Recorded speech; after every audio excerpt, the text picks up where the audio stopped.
Doctor প্রতাপের ফোনে তিলোত্তমার মৃত্যুর ছবি দেখে চমকে উঠল আবির। ধারাবাহিকের শুরুতেই দেখা যাচ্ছে ঐশী তো বাড়ির সকলকে নিয়ে মোমচিত্রে নিতে নিতে গানটা গাইছে। এদিকে তখন সিসি ও তিলোত্তমার সেই ভিডিওটা দেখছিল। তখনই স্বাধীন এসে সিসিকে বলছে, স্যার ওনারা আসছে, আপনার সঙ্গে দেখা করতে চায়। সিসি তখন বলছে, প্লিজ ভিতরে পাঠিয়ে দাও। স্বাধীন তো তখন ওখান থেকে গিয়ে পাঠিয়ে দেয় যারা তিলোত্তমার নকল বাবা মা সেজে গেছিল তাদেরকে। সিসি তো তখন সেই লোকটিকে বলছে, থ্যাংক ইউ মিস্টার তুবে।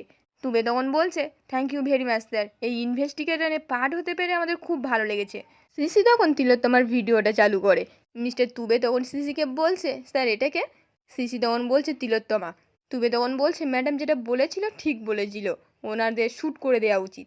সিসি তখন বলছে, ওটা ম্যাডামের জন্য তোলা আছে, এনকাউন্টারটা তমসা মুখার্জি করবে। তখনই সেই মহিলাটা বলছে, এ তো পুরো ম্যাডামের মতন দেখতে।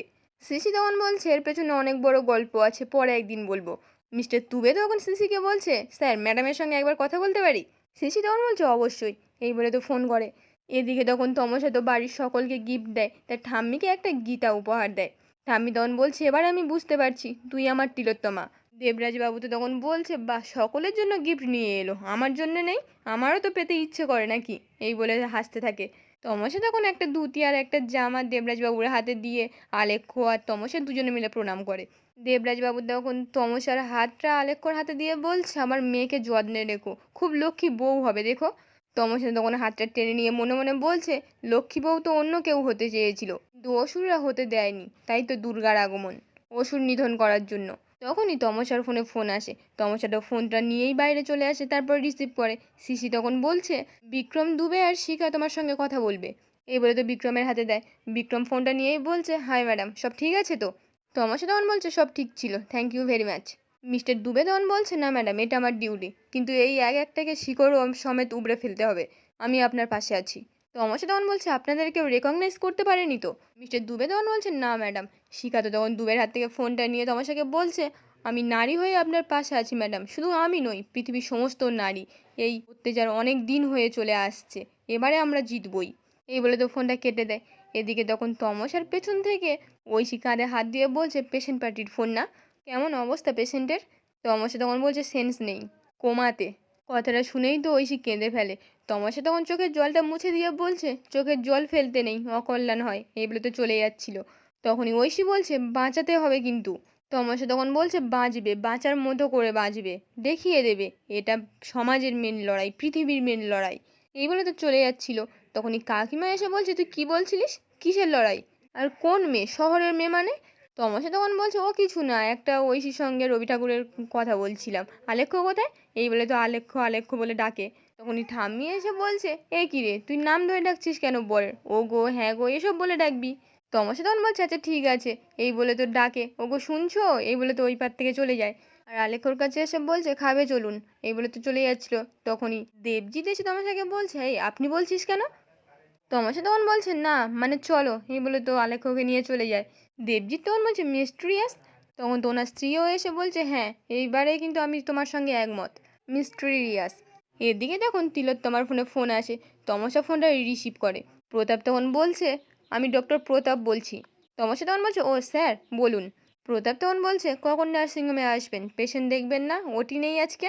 তমসা তখন বলছে, না, আজকে কোনো পেশেন্ট নেই, আর ওটিও রাখিনি, আমি দিরাগমনে এসেছি বাপের বাড়িতে। প্রতাপ তখন বলছে, কোন বাপের বাড়ি? তমসা তখন বলছে, আমার বাপের বাড়ি, দেবরাজ মুখার্জির বাড়ি। প্রতাপ তখন বলছে, আপনার মায়ের নাম? তমসা তখন বলছে, এবার কি আধার কার্ড চাইবেন, ভোটার কার্ড চাইবেন? মনে হচ্ছে না আপনার যে ব্যক্তিগত জায়গায় ঢুকে পড়ছেন আপনি? প্রতাপ তখন বলছে, স্বাভাবিক, আমি নার্সিংহোমের সামনে দেখেছি আপনার বাবা মা, তিলোত্তমার বিচার চাই, বিচার চাই। তাহলে আপনি কে? তমসা তখন বলছে, আমি তিলোত্তমা।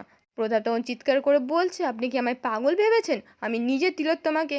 বলেই তো থেমে যায়। তমসা তখন বলছে, থেমে গেলেন কেন ডক্টর প্রতাপ, বলুন, তিলোত্তমার কি লাশ দেখেছেন? বৃষ্টির মধ্যে রক্ত ধুয়ে মুছে গেছে, এরকমই শ্রাবণ মাস থাকবে, বৃষ্টি নামবে, আর আপনি একই জায়গায় ছটপট করবেন। প্রতাপ তো তখন উত্তেজিত হয়ে বলছে, আপনি কে, আপনি কি বলছেন কি? তমসা তখন বলছে, তিলোত্তমা, শ্বশুরবাড়িতে সংসার করছি, বরণ হয়েছে, ভাত কাপড় হয়েছে, ফুলসজ্জা হয়েছে, আমি আর কে হতে পারি? প্রতাপ তো তখন চিৎকার করে বলছে, আপনি আমাকে চেনেন না, আপনি আমার সঙ্গে খেলছেন? তমসা তখন বলছে, হ্যাঁ, খেলা তো সবে শুরু হয়েছে।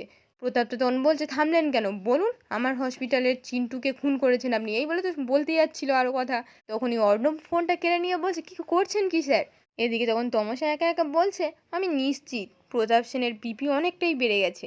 আপনি ওয়েট করুন মিস্টার প্রতাপ সেন, এরকমই একটা শ্রাবণ মাসের জন্য তিলোত্তমার বিচার আমি পাইয়ে দেব।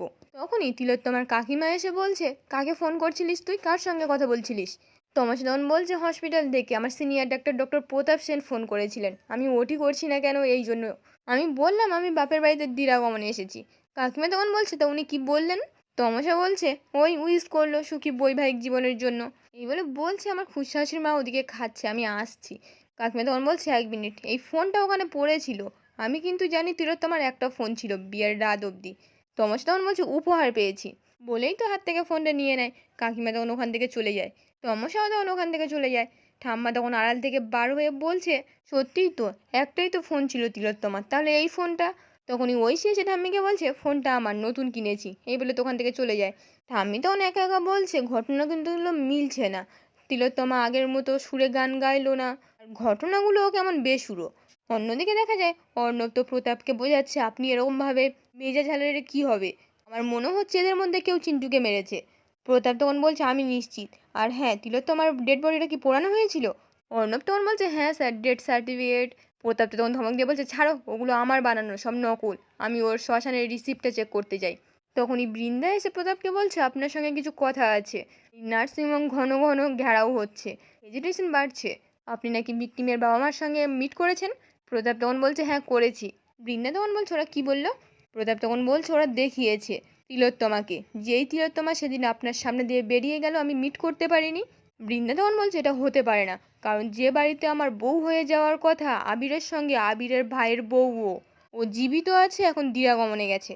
যত তাড়াতাড়ি সম্ভব কেসটাকে ধামাচাপা দিয়ে দিন, না হলে কিন্তু আপনি বিপদে পড়ে যাবেন। এই বলে তো চলে যাচ্ছিল।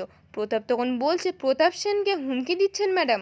5 কোটি ঢুকেছে অ্যাম্বুলেন্সে, আর আমি পাঠিয়ে দিয়েছি, টাকাটা এখন ও বাড়িতে আছে। লাভের গুড় যখন খাচ্ছেন, ধামাচাপা দেওয়ার দায়িত্বটা শুধু আমার নয়, আমি ফাঁসলে পুরো ব্যানার্জি পরিবার ফাঁসবে। এই বলে তো ওখান থেকে চলে যায়।